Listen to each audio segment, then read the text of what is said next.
Hello. आज हमारा पाठ लीलाधर मंडलोई द्वारा लिखित ततारा बामीरो कथा के प्रश्न उत्तर। तो प्रश्न उत्तर जानने से पहले हम लीलाधर मंडलोई के बारे में कुछ जानेंगे। लीलाधर मंडलोई 1954 की जन्माष्टमी के दिन छिंदवाड़ा जिले के एक छोटे से गांव गुढ़ी में जन्मे। लीलाधर मंडलोई की शिक्षा दीक्षा भोपाल और रायपुर में हुई। प्रसारण की उच्च शिक्षा के लिए 1987 में कॉमनवेल्थ रिलेशंस ट्रस्ट लंदन की ओर से आमंत्रित किए गए। इन दिनों प्रसार भारती दूरदर्शन के महानिदेशक का कार्यभार संभाल रहे हैं। लीलाधर मंडलोई मूलतः कवि हैं। उनकी कविताओं में छत्तीसगढ़ अंचल की बोली की मिठास और वहाँ के जनजीवन का सजीव चित्रण है। अंडमान निकोबार द्वीप समूह की जनजातियों पर लिखा इनका गद्य अपने आप में एक समाज शास्त्रीय अध्ययन भी है। उनका कवि मन ही वह स्रोत है जो उन्हें लोक कथा, लोकगीत, यात्रा वृत्तांत, डायरी, मीडिया रिपोर्टाज और आलोचना लेखन की ओर प्रवृत्त करता है। अपने रचना कर्म के लिए कई पुरस्कारों से सम्मानित मंडलोई की प्रमुख कृतियां हैं घर घर घूमा, रात बिरात, मगर एक आवाज़, देखा अनदेखा और काला पानी। अब आते हैं हम अपने पाठ्य पुस्तक के प्रश्नों पर। पहला प्रश्न, ततारा बामीरो कहाँ की कथा है? ततारा बामीरो अंडमान निकोबार द्वीप की कथा है। अंडमान द्वीप समूह का अंतिम दक्षिणी द्वीप है, लिटिल अंडमान। यह स्थान पोर्ट ब्लेयर से लगभग 100 किलोमीटर दूर है। इसके बाद निकोबार द्वीप समूह की श्रृंखला आरंभ होती है। यह निकोबारी जनजाति की आदिम संस्कृति का केंद्र है। निकोबार द्वीप समूह का पहला प्रमुख द्वीप है कार निकोबार। यह लिटिल अंडमान से 96 किलोमीटर दूर है। बामीरो अपना गाना क्यों भूल गई? बामीरो ढलती हुई शाम के सौंदर्य को निहारने में बेसुध थी। वह एकटक समुद्र की देह पर डूबते आकर्षक रंगों में डूबी थी और एक श्रृंगार गीत गा रही थी। तभी एकाएक एक ऊंची लहर उठी और उसे भिगो गई। वह हड़बड़ाहट में गाना भूल गई। ततारा ने बामीरो से क्या याचना की? ततारा ने बामीरो से यह याचना की वह अपना अधूरा गाना पूरा करे, वह अपना नाम बता दे, वह उसे माफ़ कर दे, वह कल भी इसी स्थान पर आए। ततारा और बामीरो के गांव की क्या रीति थी? ततारा और बामीरो की गांव की यह रीति थी कि विवाह के लिए लड़का और लड़की का एक ही गांव का होना जरूरी था। बामीरो लपाती ग्राम की थी और ततारा पासा गांव का था। दोनों का संबंध संभव न था। क्रोध में ततारा ने क्या किया? क्रोध में ततारा का हाथ तलवार की मूठ पर जा पड़ा। क्रोध में उसने तलवार निकाली और कुछ विचार करता रहा। उसका क्रोध बढ़ता चला जा रहा था। क्रोध का शमन करने के लिए उसने शक्ति के साथ तलवार को धरती में घोंप दिया और ताकत से उसे खींचने लगा। वह पसीने से नहा उठा। वह तलवार को खींचते खींचते दूर तक चला गया। धरती में दरार पड़ गई, मानो धरती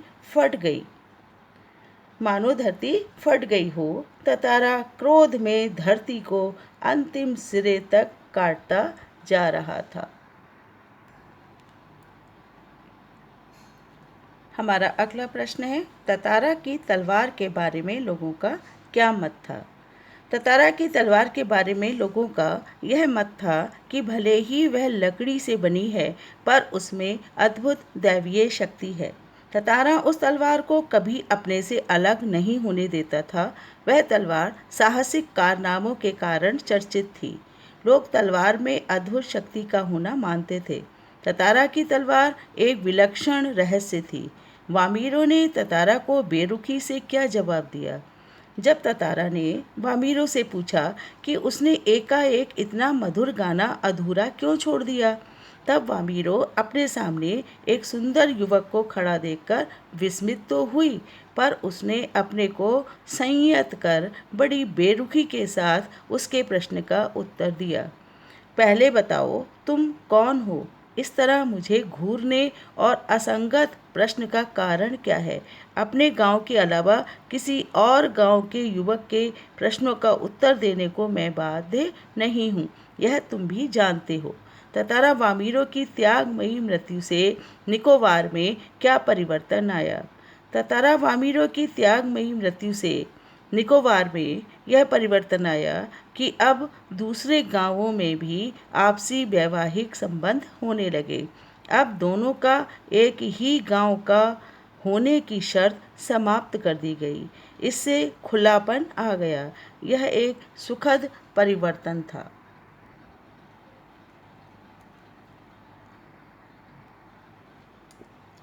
निकोबार के लोग ततारा को क्यों पसंद करते थे? निकोबार के लोग ततारा को बहुत पसंद करते थे क्योंकि वह एक नेक और मददगार व्यक्ति था। वह सदैव दूसरों की सहायता के लिए तैयार रहता था। वह केवल गांव वालों की ही नहीं, द्वीपवासियों की सेवा करना अपना परम कर्तव्य समझता था। वह इसी त्याग की वजह से लोगों में लोकप्रिय था। सभी उसका आदर करते थे। जब वे मुसीबत की घड़ी में उसे याद करते थे, तब भागा भागा उन तक पहुंच जाता था। उसका व्यक्तित्व आकर्षक था और स्वभाव आत्मीयतापूर्ण था। सभी लोग उसके करीब रहना चाहते थे। अगला क्वेश्चन है, निकोबार द्वीप समूह के विभक्त होने के बारे में निकोबारियों का क्या विश्वास था? निकोबारियों का विश्वास था कि प्राचीन काल में केवल एक ही निकोबार द्वीप था। तब आज का लिटिल अंडमान और कार निकोबार आपस में मिले हुए थे। इसके विभक्त होने की कथा का कारण वे ततारा द्वारा अपनी तलवार से निकोबार की धरती को काटना बताते हैं। ततारा ने क्रोधवश ऐसा किया था। वह द्वीप के अंतिम सिरे तक धरती को काटता चला गया और यह द्वीप 2 टुकड़ों में विभक्त हो गया। ततारा खूब परिश्रम करने के बाद कहाँ गया? वहाँ के प्राकृतिक सौंदर्य का वर्णन अपने शब्दों में कीजिए। ततारा खूब परिश्रम करने के बाद समुद्र के किनारे टहलने गया। उस समय सूर्य समुद्र से लगे क्षितिज के तले में डूबने वाला था। समुद्र से ठंडी हवाएं आ रही थीं। पक्षियों की चहचहाट धीमी पड़ती जा रही थी क्योंकि वे घोंसलों में पहुंचते जा रहे थे। गीत के स्वर लहरी सुनाई दे रही थी। लहरों का संगीत भी सुनाई पड़ रहा था। समुद्र की बालू रेत पर सूर्य की अंतिम रंग बिरंगी किरणें अद्भुत सौंदर्य की सृष्टि कर रही थीं। वामीरो से मिलने के बाद ततारा के जीवन में क्या परिवर्तन आया?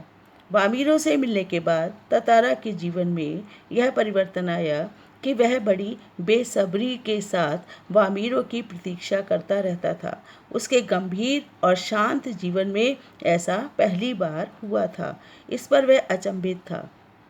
इसके साथ वह रोमांचित भी था। उसे वामीरो की प्रतीक्षा में एक एक पल पहाड़ की तरह भारी प्रतीत होता था। वह आशंकित भी रहने लगा था। यह अनिर्णय की स्थिति में था। प्राचीन काल में मनोरंजन और शक्ति प्रदर्शन के लिए किस प्रकार के आयोजन किए जाते थे? प्राचीन काल में मनोरंजन और शक्ति प्रदर्शन के लिए पशु पर्व का आयोजन किया जाता था। इसमें पशुओं के साथ युवकों की शक्ति परीक्षा की प्रतियोगिता होती थी। इसमें नृत्य, संगीत और भोजन का आयोजन भी किया जाता था। इस प्रकार के आयोजनों में सभी गांव के लोग हिस्सा लेते थे। रूढ़ियाँ जब बंधन बन बोझ बनने लगे, तब उसका टूट जाना ही अच्छा है। क्यों? स्पष्ट कीजिए। रूढ़ियाँ प्रारंभ में तो अच्छे कारण से शुरू होती हैं, पर कई बार ये बंधन बन जाती हैं। तब वे बोझ स्वरूप प्रतीत होने लगती हैं। तब इनका टूट जाना ही अच्छा रहता है। इनको चलाना लाभ के स्थान पर हानिकारक अधिक होता है। समाज में परिवर्तन लाने के लिए रूढ़ियों का टूटना श्रेयस्कर ही होता है। निम्नलिखित के आशय स्पष्ट कीजिए। जब कोई राह ना सूझी तो क्रोध का शमन करने के लिए उसमें शक्ति भर उसे धरती में घोंप दिया और ताकत से उसे खींचने लगा। ततारा तथा वामीरो दोनों अलग गांव के थे। रीति के अनुसार दोनों का विवाह नहीं हो सकता था। दोनों एक दूसरे को बहुत प्रेम करते थे। पशु पर्व में गांव वालों के द्वारा किए गए अपमान को ततारा सहन नहीं कर पा रहा था। तब उसने अपने क्रोध को शांत करने के लिए अपनी दैवीय तलवार को पूरी ताकत से जमीन में घोंप दिया और खींचने लगा, जिससे धरती में दरार आ गई और धरती दो टुकड़ों में बंट गई। बस आस की एक किरण थी जो समुद्र की देह पर डूबती किरणों की तरह कभी भी डूब सकती थी। वामीरो को देखकर ततारा आश्चर्यचकित रह गया था। साथ ही वह रोमांचित भी था। उसे डर था कि वामीरो पता नहीं उससे मिलने आएगी अथवा नहीं।